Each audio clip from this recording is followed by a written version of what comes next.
নমস্কাৰ সকলোকে স্বাগতম জনাইছো আসাম কেৰিয়াৰ পইণ্ট ইউটিউব চেনেলৰ অন্য এটা নতুন ভিডিঅ' লৈ আজিৰ এই ভিডিঅ'টোত আমি আপোনালোকৰ আগন্তুক অহা 4 জানুৱাৰী তাৰিখে অনুষ্ঠিত হ'ব লগা এপিএছচি গ্ৰেড 4 পৰীক্ষাৰ বাবে সহায়ক হোৱাকৈ কেইটামান মোষ্ট ইম্পৰ্টেণ্ট আসাম জিকে কুৱেশ্যন লৈ আহিছো আৰু ইয়াতে আপোনালোকৰ আসাম ৰিলেটেড যিবোৰ ইম্পৰ্টেণ্ট টপিক থাকিব সেইবিলাকৰ ওপৰতে আমি ডিসকাস কৰিম তো আপোনালোকে ভিডিঅ'টো স্কিপ নকৰিব আৰু শেষলৈকে চাই থাকিব আৰু যদি আপোনালোকৰ এপিএছচি গ্ৰেড 4 ক্লাছ 6 7 আৰু 8 ৰ সিলেবাসৰ পিডিএফ সমূহ লাগে তেতিয়াহলে আপোনালোকে স্ক্ৰিনত দিয়া নাম্বাৰটোত আমাক হোৱাটছআপত মেছেজ কৰিব নাম্বাৰটো হৈছে আমাৰ 8133840965 হে নাম্বাৰটোত আমাক হোৱাটছআপত মেছেজ কৰি কেৱল 99 টকা পেমেন্ট কৰি দিলে আমি আপোনালোকৰ মোষ্ট ইম্পৰ্টেণ্ট কুৱেশ্যনখিনিৰ পিডিএফ খিনি আপোনালোকক সেন্ড কৰি দিম ঠিক আছে এতিয়া আমি কুৱেশ্যনখিনি চাও তো প্ৰথম কুৱেশ্যনটো চাওক কি দিছে পৰিৱেশ বিজ্ঞান অৰ্থাৎ ইকোলজি শব্দটো কোনে উদ্ভাৱন কৰিছিল ইয়াৰ শুদ্ধটো অপচন সি আৰ্নেষ্ট হেকেল তো মনত ৰাখি থব আৰ্নেষ্ট হেকেলে ইকোলজি শব্দটো উদ্ভাৱন কৰিছিল নেক্সট প্ৰশ্নটো হৈছে প্ৰজাতিৰ বিৱৰ্তনৰ ধাৰণা কোনে গঢ়ি তুলিছিল বন্ধুসকল ইয়াৰ শুদ্ধটো অপচন ডি চাৰ্লছ ডাৰউইন ঠিক আছে মনত ৰাখি থব চাৰ্লছ ডাৰউইনে প্ৰজাতিৰ বিৱৰ্তন এই ধাৰণাটো গঢ়ি তুলিছিল নেক্সট প্ৰশ্নটো হৈছে ই হেকেল অৰ্থাৎ আৰ্নেষ্ট হেকেলে কোন বছৰত পৰিৱেশ বিজ্ঞান শব্দটোৰ উদ্ভাৱন কৰিছিল মোষ্ট ইম্পৰ্টেণ্ট প্ৰশ্ন হয় তো আমি ইতিমধ্যে পাইছো যে আৰ্নেষ্ট হেকেলে ইকোলজি অৰ্থাৎ পৰিৱেশ বিজ্ঞান শব্দটো উদ্ভাৱন কৰিছিল এতিয়া হতিছে কোন চনত এই শব্দটো উদ্ভাৱন কৰিছিল ইয়াৰ শুদ্ধটো অপচন এ 1869 অৰ্থাৎ 1869 চনত পিছৰ প্ৰশ্নটো চাওক কি কৈছে কোন চনত প্ৰজাতিৰ বিৱৰ্তনৰ ধাৰণাটোৰ প্ৰৱৰ্তন কৰা হৈছিল ইয়াৰ শুদ্ধটো অপচন বি 1859 অৰ্থাৎ 1859 চনত পিছৰ প্ৰশ্নটো কি দিছে কাৰ কাখেৰে ৰিপাৰিয়ান গছ-গছনি পোৱা যায় অৰ্থাৎ নদীৰ কাখেৰে নে নদীৰ পাৰৰ কাখেৰে হ্ৰদৰ নে মালভূমি কোনটো অপচন শুদ্ধ হ'ব ইয়াৰ শুদ্ধটো অপচন বি নদীৰ পাৰ ঠিক আছে নদীৰ পাৰৰ কাখেৰে ৰিপাৰিয়ান গছ-গছনিবিলাক পোৱা যায় নেক্সট কোৱেশ্যনটো হৈছে পৰিৱেশত চাওক ভালকে পৰিৱেশত নিজ ধাৰণাটো প্ৰথম কোনে প্ৰৱৰ্তন কৰিছিল শুদ্ধটো অপচন এ জে গ্ৰিনেলে প্ৰথমে নিজ পৰিৱেশৰ যিটো নিজ শব্দ আছে ধাৰণা আছে সেই ধাৰণাটো প্ৰৱৰ্তন কৰিছিল নেক্সট প্ৰশ্নটো হৈছে পৰিৱেশ তন্ত্ৰ অৰ্থাৎ ইকোসিস্টেম শব্দটো কোনে প্ৰথমে উদ্ভাৱন কৰিছিল তো বন্ধুসকল ইয়াৰ ৰাইট আনসাৰটো হৈছে অপচন বি এজি টেনচলিয়ে ইকোসিস্টেম শব্দটো উদ্ভাৱন কৰিছিল নেক্সট কোৱেশ্যনটো হৈছে কোন চনত পৰিৱেশ তন্ত্ৰ শব্দটো প্ৰৱৰ্তন কৰা হৈছিল পৰিৱেশ তন্ত্ৰ যেটো ওয়াৰ্ড আছে শব্দ আছে সেই শব্দটো কেতিয়া প্ৰৱৰ্তন কৰা হৈছিল শুদ্ধটো অপচন সি 1935 চনত ঠিক আছে চনটো ইম্পৰ্টেন্ট হয় মনত ৰাখি যাব নেক্সট কোৱেশ্যনটো হৈছে অসমৰ পৰিৱেশ বৈচিত্ৰ্যৰ বাবে তলৰ কোনটো কাৰক দায়ী তো ইয়াৰে শুদ্ধটো অপচন ডি সকলোবোৰ অৰ্থাৎ ভূ প্ৰকৃতি জলবায়ু আৰু মাটি এই তিনিওটা কাৰকেই দায়ী নেক্সট প্ৰশ্নটো হৈছে তলৰ কোনটো সিনেকোলজিৰ বিভাগ উপবিভাগ নহয় ঠিক আছে সিনেকোলজিৰ উপবিভাগ কোনটো নহয়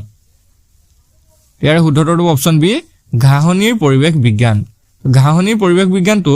সিনেকোলজিৰ উপবিভাগ নহয় বাকি বায়োমিকোলজি সম্প্ৰদায়ৰ পৰিৱেশ বিজ্ঞান আৰু জনসংখ্যাৰ পৰিৱেশ বিজ্ঞান এই তিনিওটাই সিনেকোলজিৰ উপবিভাগ হয় নেক্সট প্ৰশ্নটো হৈছে হাতী সংৰক্ষণ আইন কোন বছৰত গৃহীত হৈছিল তো ইয়াৰ শুদ্ধটো অপচন এ 1879 চনত নেক্সট কোৱেশ্যনটো হৈছে বন্য পক্ষী সংৰক্ষণ আইনখন কোন চনত বা কোন বছৰত গৃহীত হৈছিল ইয়াৰ শুদ্ধটো অপচন এ 1887 অৰ্থাৎ 1887 চনত নেক্সট প্ৰশ্নটো হৈছে কোন চনত বন সংৰক্ষণ আইনখন গৃহীত হৈছিল ইয়াৰ শুদ্ধটো অপচন সি 1891 অৰ্থাৎ 1891 চনত নেক্সট প্ৰশ্নটো হৈছে ওৰাং ৰাষ্ট্ৰীয় উদ্যানৰ ওচৰত কোনখন নদী বৈছে ঠিক আছে ওৰাং ৰাষ্ট্ৰীয় উদ্যানখনৰ ওচৰৰে কোনখন নদী বৈ গৈছে আমাক সুধিছে ইয়াৰ শুদ্ধটো অপচন এ জিয়া ধনহিৰি ঠিক আছে জিয়া ধনহিৰি নৈখন ওৰাং ৰাষ্ট্ৰীয় উদ্যানৰ কাখেৰে বৈ গৈছে নেক্সট কোৱেশ্যনটো হৈছে তলৰ কোনটো অসমৰ জৈৱমণ্ডল সংৰক্ষিত বনাঞ্চল তো বন্ধুসকল ইয়াৰে শুদ্ধটো হৈ যাব অপচন ডি ঠিক আছে ডিব্ৰু-চৈখোৱা হৈছে অসমৰ জৈৱমণ্ডল সংৰক্ষিত বনাঞ্চল পিছৰ প্ৰশ্নটো কি দিছে চাওক ডিব্ৰু-চৈখোৱা ৰাষ্ট্ৰীয় উদ্যান তলৰ কোনটো প্ৰাণীৰ বাবে বিখ্যাত এটো কিন্তু মোস্ট ইম্পৰ্টেন্ট প্ৰশ্ন হয় ইয়াৰ শুদ্ধটো হৈ যাব অপচন বি বগা পাখি থকা দেওহাঁহ ডিব্ৰু-চৈখোৱা ৰাষ্ট্ৰীয় উদ্যানখন বগা পাখি থকা দেওহাঁহৰ বাবে বিখ্যাত নেক্সট কোৱেশ্চনটো হৈছে কোনখন নদী নামেৰি ৰাষ্ট্ৰীয় উদ্যানৰ মাজেৰে বৈ যায় ইয়াৰে শুদ্ধটো হ'ব অপচন এ জিয়া ভৰালী ঠিক আছে জিয়া ভৰালী নৈখন নামেৰি ৰাষ্ট্ৰীয় উদ্যানৰ মাজেৰে বৈ গৈছে পিছৰ প্ৰশ্নটো হৈছে একমাত্ৰ ৰামচাৰ স্থান দীপৰ বিল কোন বছৰত চৰাই অভয়াৰণ্য হিচাপে ঘোষণা কৰা হৈছিল তো এইটো বছৰটো আছিল অপচন বি 1989 অৰ্থাৎ 1989 চনত নেক্সট কোৱেশ্চনটো চাওক অসমত কিমান বাঘ্য প্ৰকল্প আছে তো অসমত কিমানটা বাঘ্য প্ৰকল্প আছে ইয়াৰ ৰাইট আনসাৰটো অপচন ডি 3টা নেক্সট কোৱেশ্চনটো হৈছে ৰাজ্যত কিমানখন হাতী সংৰক্ষিত বনাঞ্চল আছে তো হাতী সংৰক্ষিত বনাঞ্চল অপচন এটো হ'ব শুদ্ধ উত্তৰ 5খন আছে ঠিক আছে মনত ৰাখি থব হাতী সংৰক্ষিত বনাঞ্চল অসমত 5খন আছে কি কৈছে চাওক কোনখন বন্যপ্ৰাণী অভয়াৰণ্যক মিলৰয় বাফেলো অভয়াৰণ্য বুলিও কোৱা হয় ইয়াৰ শুদ্ধটো অপচন সি পাভ বন্যপ্ৰাণী অভয়াৰণ্যক মিলৰয় বাফেলো অভয়াৰণ্য বুলিও কোৱা হয় নেক্সট কোৱেশ্চনটো দিছে চাওক অসমত বনাঞ্চলৰ হতকৰা এলেকাৰ হতকৰা হাৰ কিমান তো ইয়াৰে যেটো শুদ্ধ উত্তৰ হেতু হ'ব অপচন ডি 34.21% অৰ্থাৎ 34.21% নেক্সট চাওক তলৰ কোনটো গছে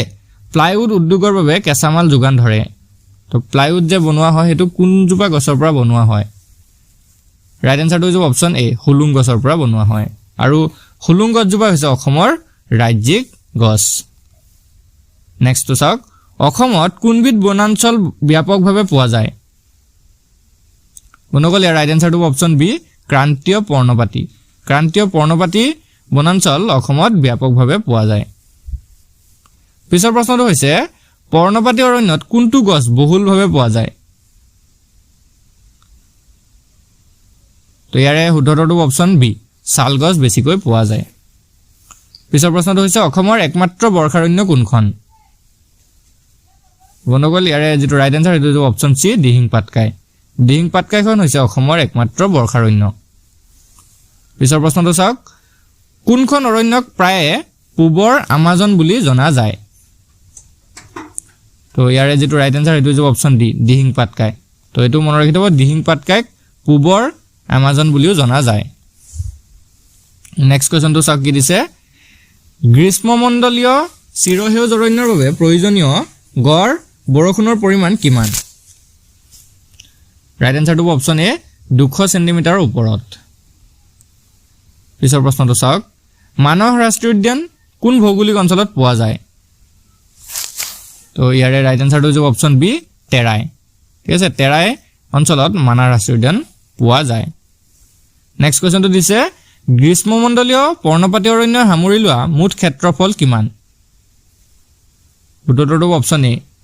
14788 বৰ্গ কিলোমিটাৰ পিছৰ প্ৰশ্নটো চাওক অসমৰ প্ৰাণী জগতৰ কোনটো গোটৰ লগত আত্মীয়তা আছে তো ইয়াৰে যেটো শুদ্ধ উত্তৰ হেতু হৈ যাব অপচন সি ভাৰত চীনা ঠিক আছে অসমৰ প্ৰাণী জগতৰ ভাৰত চীনা গোটৰ লগত আত্মীয়তা আছে নেক্সট কোৱেশ্চনটো দিছে উপলব্ধ গুৰুত্বপূৰ্ণ প্ৰাণীটোৰ নামেৰে কোনখন বন্যপ্ৰাণী অভয়াৰণ্যৰ নামকৰণ কৰা হৈছে তো বন্ধুসকল ইয়াৰ ৰাইট আনসাৰটো হ'ব অপচন ডি গিবন তো গিবন অভয়াৰণ্য নামেৰে এখন অভয়াৰণ্য আছে যেটো অভয়াৰণ্যৰ গিবনৰ নামেৰে নামকৰণ কৰা হৈছে নেক্সট চাওক হাল গছৰ বৈজ্ঞানিক নাম কি ইয়াৰ শুদ্ধটো অপচন সি সৌৰ ৰবুষ্টা হৈছে হাল গছৰ বৈজ্ঞানিক নাম পিছৰ প্ৰশ্নটো হৈছে অসমৰ কোনখন জিলাত ঠিক আছে কি দিছে চাওক অসমৰ কোনখন জিলাত বনাঞ্চলৰ ঘনত্ব সৰ্বাধিক তো বনাঞ্চলৰ ঘনত্ব সৰ্বাধিক থকা জিলাখন হৈছে অপশ্যন এ কাৰ্বি আংলং ঠিক আছে কাৰ্বি আংলং জিলাতে বনাঞ্চলৰ ঘনত্ব আটাইতকৈ বেছি পিছৰ প্ৰশ্নটো দিছে অসমৰ কোনটো অঞ্চলত পাইন গছ পোৱা যায় তো পাইন গছৰ কথা যদি আহে এটো হৈ যাব অপশ্যন বি বৰাইল ৰেঞ্জত পাইন গছ পোৱা যায় নেক্সট তো চাওক অসমৰ ৰাজ্যিক চৰাই কি মোষ্ট ইম্পৰ্টেন্ট প্ৰশ্ন হয় তো ইয়াৰে যেটো ৰাইট আনসাৰ হেতু হৈ যাব অপশ্যন সি বগা পাখি থকা দেউহা অকল দেউহা বুলি আপোনালোকৰ আহিব পাৰে তো মনত ৰাখিব দেউহা হৈছে অসমৰ ৰাজ্যিক চৰাই নেক্সট কোৱেশ্চনটো অসমৰ ৰাজ্যিক গছ কি এটো আমি পাই আহিছো অলপ আগতে কৈছিলো আপোনালোকক এটো হৈ যাব অপশ্যন এ হুলুং ঠিক আছে হুলুং হৈছে অসমৰ ৰাজ্যিক গছ পিছৰ প্ৰশ্নটো হৈছে তলৰ কোনটো ৰিপাৰিয়ান গছ গছনিৰ ভিতৰত পৰে ঠিক আছে ৰিপাৰিয়ান গছৰ কথা আমি পাইছিলো ক'ত পোৱা যায় নদীৰ পাৰৰ অঞ্চলবিলাকত পোৱা যায় তো এই গিটাৰ ভিতৰত কোনটো ৰিপাৰিয়ান গছ হয় তো ইয়াৰ ৰাইট আনসাৰটো অপশ্যন সি ইকৰা ঠিক আছে ইকৰাটো এটা ৰিপাৰিয়ান গছ গছনিৰ ভিতৰত পৰে নেক্সটটো দিছে চিৰহেউজ অৰ্ধহেউজ আৰু পৰ্ণপাতী অৰণ্য কোনখন জিলাত পোৱা যায় ইয়াৰে শুদ্ধটো অপশ্যন এ উত্তৰ কাছাৰ পাহাৰ জিলাত পোৱা যায় পিছৰটো দিছে তলৰ কোনখন জিলাত অসমৰ সৰ্বাধিক ৰবৰৰ বাগিচা আছে তো অনুগল ইয়াৰে যেটো ৰাইট আনসাৰ হেতু হৈ যাব অপশ্যন বি গোৱালপাৰা জিলাত সৰ্বাধিক ৰবৰ গছ আছে নেক্সট তো চাওক কি কৈছে ব্ৰহ্মপুত্ৰৰ উৎসৰ পৰা মুখলৈকে মুঠ দৈৰ্ঘ্য কিমান যৰ পৰা ব্ৰহ্মপুত্ৰ উৎপত্তি হৈছে আৰু যত গৈ শেষ হৈছেগে মানে সাগৰত মিলিত হৈছে তালৈকে দৈৰ্ঘ্যটো কিমান হয় তো এটো ৰাইট আনসাৰটো অপশ্যন বি ঠিক আছে 2880 কিলোমিটাৰ নেক্সট তো দিছে ব্ৰহ্মপুত্ৰৰ উৎপত্তি কি মানে ব্ৰহ্মপুত্ৰ ক'ৰ পৰা উৎপত্তি হৈছে তো এটো শুদ্ধটো অপশ্যন সি আংশী হিমবাহৰ পৰা ব্ৰহ্মপুত্ৰৰ উৎপত্তি হৈছে নেক্সট তো চাওক ব্ৰহ্মপুত্ৰৰ শেষ উপনৈ কোনখন তো শেষ উপনৈখন হৈছে অপশ্যন এ তিষ্টাখন হৈছে ব্ৰহ্মপুত্ৰৰ শেষ উপনৈ নেক্সট তো চাওক অসমৰ ব্ৰহ্মপুত্ৰৰ উত্তৰ পাৰৰ অন্তিমখন উপনৈ কোনখন উত্তৰ পাৰৰ আকৌ অন্তিমখন সুধিছে তো এটো হৈ যাব অপশ্যন ডি হুনকুখ ঠিক আছে মনত ৰাখিব হুনকুখখন হৈছে উত্তৰ পাৰৰ শেষৰখন উপনৈ নেক্সট তো দিছে ব্ৰহ্মপুত্ৰৰ কোনখন উপনৈ আটাইতকৈ ডাঙৰ তো কিন্তু মোষ্ট ইম্পৰ্টেন্ট প্ৰশ্ন হয় ইয়াৰ ৰাইট আনসাৰটো অপশ্যন সি হুবনহিৰি তো হুবনহিৰিখন হৈছে আটাইতকৈ ডাঙৰ উপনৈ নেক্সট তো দিছে বাংলাদেশত প্ৰৱেশ কৰাৰ পাছত ব্ৰহ্মপুত্ৰৰ নাম কি হৈছে বা বাংলাদেশত যেতিয়া প্ৰৱেশ কৰে তেতিয়া ব্ৰহ্মপুত্ৰ কি নামেৰে জনা যায় তো ইয়াৰে শুদ্ধটো অপশ্যন এ যমুনা নামেৰে জনা যায় পিছৰ প্ৰশ্নটো চাওক কি দিছে বৰাক নদীৰ উৎপত্তি স্থান কি তো বৰাক নদী ক'ৰ পৰা উৎপত্তি হৈছে আমাক সুধিছে তো ইয়াৰে ৰাইট আনসাৰটো হ'ব অপশ্যন ডি